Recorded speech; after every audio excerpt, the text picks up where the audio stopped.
Hello student. तो आज मैं धनंजय सर क्लासेस में आपको क्लास 10 अरिथमेटिक प्रोग्रेशन जो related to term two exam है उससे रिलेटेड मैं आपको प्रैक्टिस पेपर बताने जा रहा हूँ।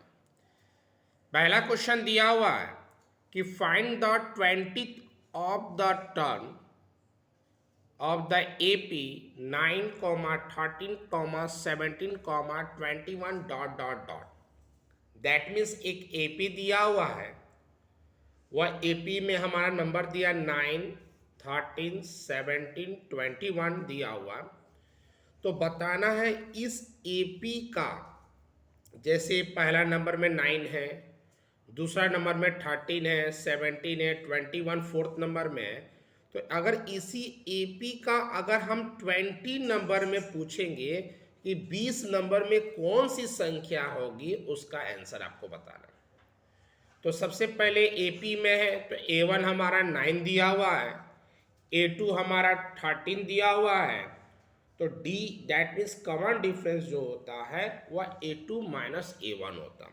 जब भी कॉमन डिफरेंस निकालते हैं पीछे वाला संख्या से आगे वाले संख्या को माइनस कर देते हैं। तो A2 हमारा 13 दिया हुआ, A1 हमारा 9 दिया हुआ, माइनस करने पर D का वैल्यू जो है वह 4 हो गया। अरिथमेटिक में प्रोग्रेशन में an that means n term को बिलोंग्स करता है। इसका फॉर्मूला होता है a plus n minus 1d होता है। n हमारा 20 बोला है इसलिए n 20 लिखे, कि 20 टर्म मतलब 20वां नंबर क्या होगा, इसलिए 20 दे दिए। n जहाँ वहाँ मैंने 20 लिख दिया। a के जब वैल्यू मतलब a1 9 है प्लस 20 माइनस 1 d लिख दिए। n का जगह a का जगह मैंने 9, 20 माइनस 1 19 होता। तो 9 प्लस 19 4 जा 76 और 8 कर दोगे तो 85। दैट मीन्स इस AP का 20 नंबर में हमारा जो नंबर आएगा वह है 85 इस सीक्वेंस के हिसाब से। नेक्स्ट क्वेश्चन बोल रहा है कि find the nth term of the AP 5, 11, 7, 20। जिस तरह ये क्वेश्चन था सेम टू सेम यही क्वेश्चन है, बस अंतर क्या है कि इसमें हमें n बता दिया है कि 20वां नंबर निकालना कि 20 दिन के बाद क्या आएगा, लेकिन इसमें आपको पता नहीं चला कि किस दिन के बारे में बोल रहा है। इसमें आपको n के बारे में ही लेकर चलना है।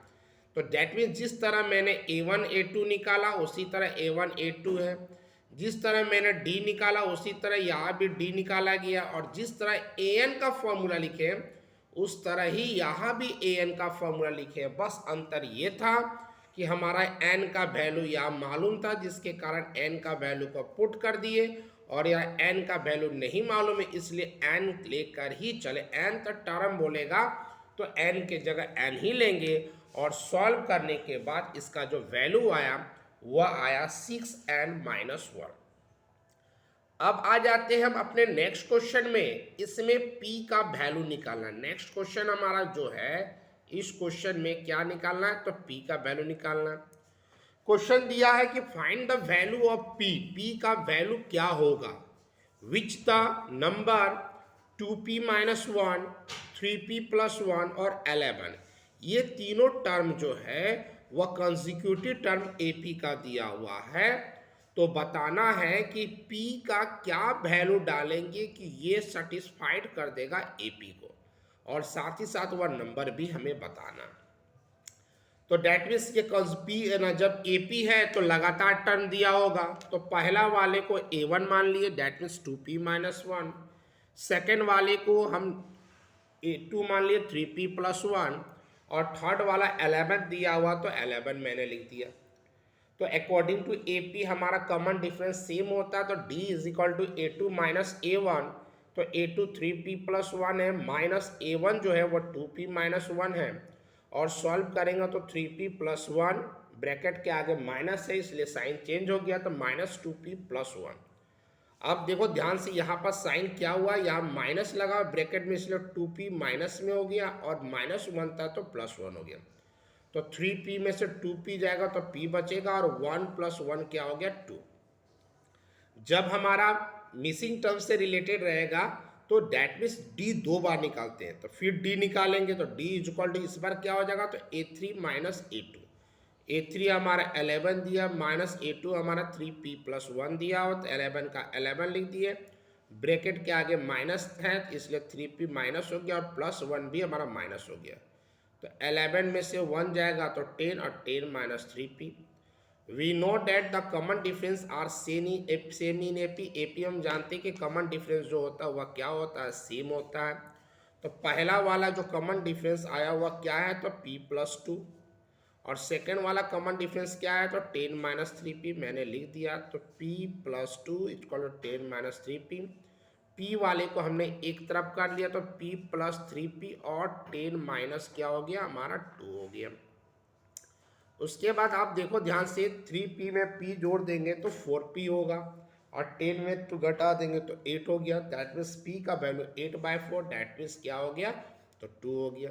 हमें बोला है तीनों टर्म निकालना, तो a1 हमारा क्या है, तो 2p-1, तो a1 इक्वल टू 2p-1 लिख दिए और p का वैल्यू क्या है 2, तो 2 इंटू 2 -1 दैट मीन्स 4-1।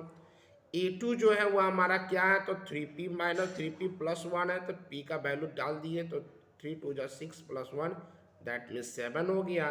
तो हमारा AP दैट मीन्स नंबर जो है वह A1 था हमारा 3, A2 हमारा 7 और A3 हमारा 11 ऑलरेडी दिया हुआ था। एक और क्वेश्चन है उसको भी देख लेते हैं।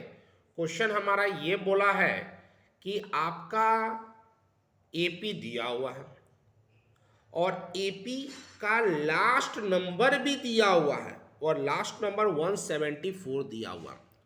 तो आपको ये बताना है कि अगर हम 6 लेते हैं, 10 लेते हैं, 40 लेते हैं, चार चार का डिफरेंस करते जाएंगे, तो अगर पहला संख्या मेरा 6 है और लास्ट संख्या 174 है, तो बताना है इस AP में टोटल नंबर ऑफ टर्म्स क्या होगा, कितना टोटल संख्या है। तो A1 हमारा दिया हुआ 6, A2 हमारा दिया हुआ 10, तो D equal to A2 minus A1, तो 10 माइनस 6 दैट मीन्स 4 हो गया।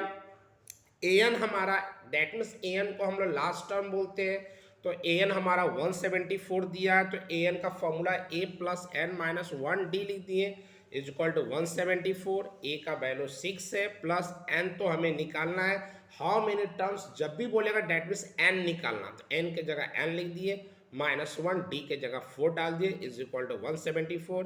ये जो हमारा 6 जो है वह उधर जाके माइनस हो गया और ये जो 4 था ये नेक्स्ट टाइम में डिवाइड हो गया, तो डैट मीन्स यहाँ 42 आया।